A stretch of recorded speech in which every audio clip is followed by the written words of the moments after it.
떡볶이 두고 내 편, 네 편 무슨 말일까요? 어제는 조국 장관의 자택 압수수색 후폭풍으로써 식사 주문은 뭘 했냐? 짜장면이나 한식이냐? 모멸감 준 거 아니냐? 참 말들이 많았는데 이번엔 때 아닌 떡볶이가 정치권에서 논란이 되고 있습니다. 어차피 다 망하게 돼 있어요. 그리고 문재인이 공산주의자 이 사상에 경도된 사람이라는 것도 모르는 사람들이 너무 많고요. 지금 정부에 있는 인사들이 다 같은 결로, 같은 기조로 가고 있다는 것을 의식하지 못하는 분들이 너무 많아요. 떡볶이 프랜차이즈 사장, 대표의 얘기가 또 정확히 둘로 나뉘게 만들었는데 예. 어떤 인물이고 이게 좀 적절한 발언인지도 좀 한번 봐야 될 것 같아요. 한번석 부장. 예. 빚 1억을 안고 20대에 그 떡볶이 장사를 시작했는데요.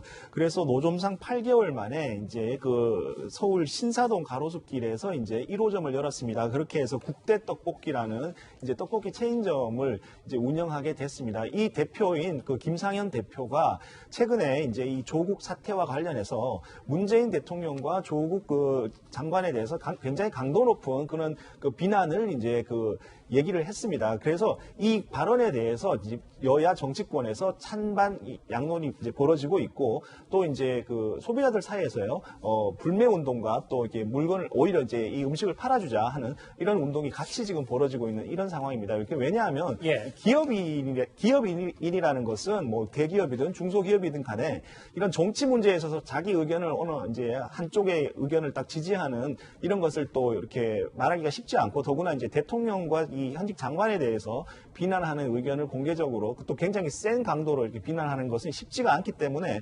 사람들한테 상당히 눈에 띈 것 같고요. 예.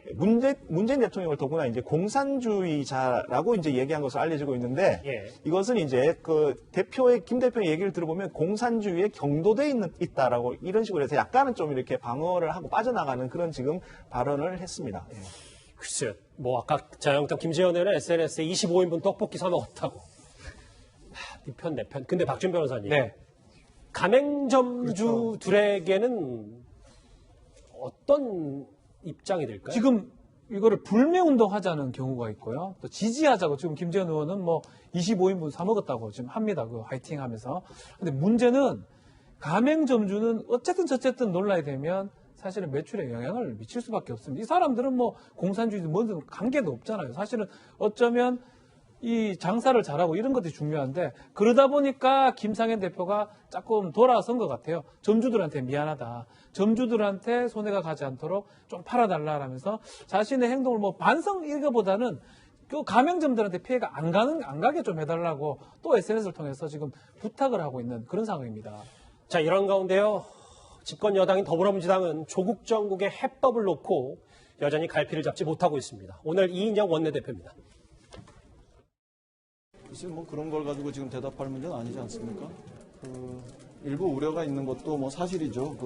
그런데 전체적으로는 검찰의 수사 관행, 뭐 이런 것에 대한 성토가 더 많았다.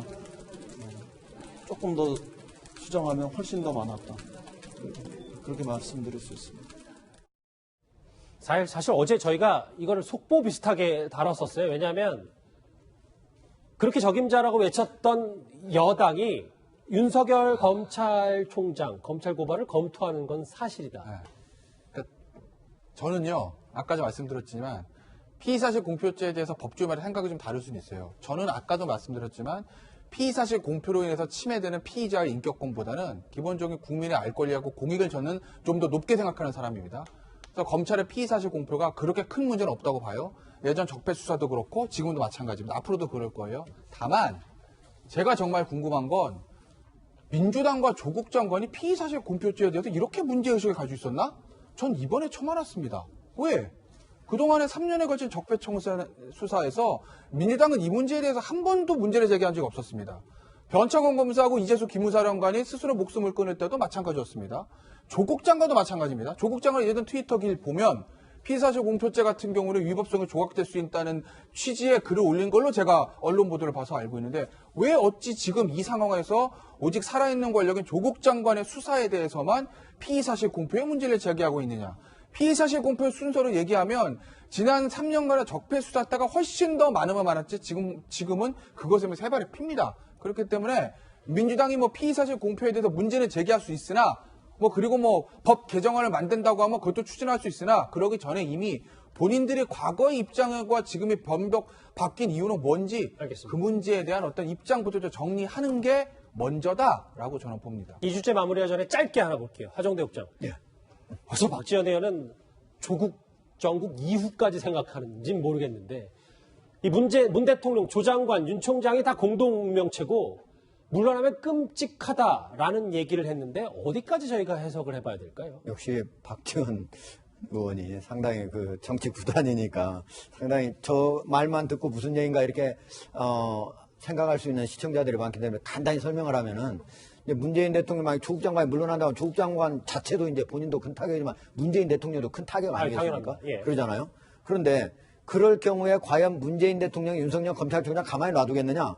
거기도 나중에 그 다음에 또 이제 경기를 한다든가 뭐 이렇게 되면은 결국 윤석열 검찰총장도 큰 그 데미지를 입는 거 아니겠습니까? 그런 얘기인데 제가 보기에는 저거 자체 논리 자체가 저거는 그동안에 정치 수사를 해왔던 논리이고 범주를 보고 수사를 하지 않는다면 그게 정치 검찰인 겁니다. 알겠습니다. 그렇게 해나간 거는 정도를 걷는 거고요. 그것과 관련해서 제대로 정도를 걸었는데 검찰총장을 경질한다? 말도 안 되는 얘기죠. 국민이 지키게 될 겁니다. 예.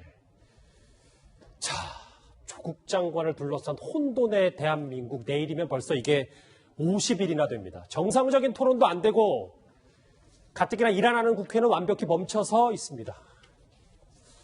문재인 대통령의 결단이 필요한 시간이 조금씩 다가오는 것 같습니다. 조국 이슈 여기서 정리하고요. 다음 주에 넘어가기 전에 오늘의 시시한 검색어를 짧게 한번 보고 넘어가겠습니다.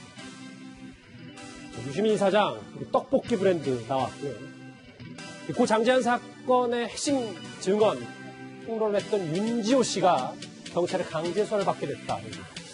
트럼프 대통령 탄핵 얘기도 있고 한데 이 부분도 저희가 한번 조만간 짚어봐야 될 문제인 것 같습니다. 4가지, 5가지 시시한 검색 한번 쭉 핵심만 살펴봤고요. 다음 주제 이 얘기로 넘어가고 있습니다. 주제 같이 확인해볼게요.